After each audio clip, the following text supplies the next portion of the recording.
Gwyn Dyer की नई किताब इंटरवेंशन अर्थ पर आधारित इस खास चर्चा में आइए सीधे मुद्दे पर आते हैं। एक बहुत बड़ा सवाल है, क्या हमारी पृथ्वी को बचाने के लिए सिर्फ एमिशन घटाना अब काफी नहीं रह गया?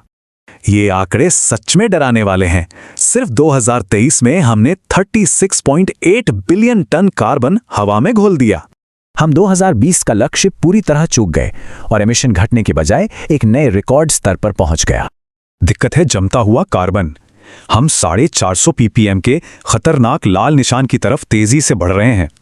अगर हम 2050 तक नेट जीरो हो भी गए तो भी पहले से जमा हुआ सारा कार्बन वहीं का वहीं रहेगा। वैज्ञानिक कैथरीन रिचर्डसन के मुताबिक 2 डिग्री से ज्यादा की वार्मिंग भयानक और बेकाबू जलवायु घटनाओं को दावत देगी।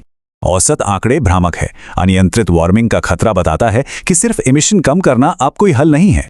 तो उपाय क्या है? वैज्ञानिक अब जलवायु प्रणाली में जियो इंजीनियरिंग यानी सीधे मानवीय हस्तक्षेप करने की वकालत कर रहे हैं। पहला जरूरी तरीका है कार्बन रिमूवल। हवा में सदियों से जमे इस कार्बन को तुरंत खींचकर बाहर निकालना ही होगा। दूसरा तरीका सोलर रेडिएशन मैनेजमेंट है।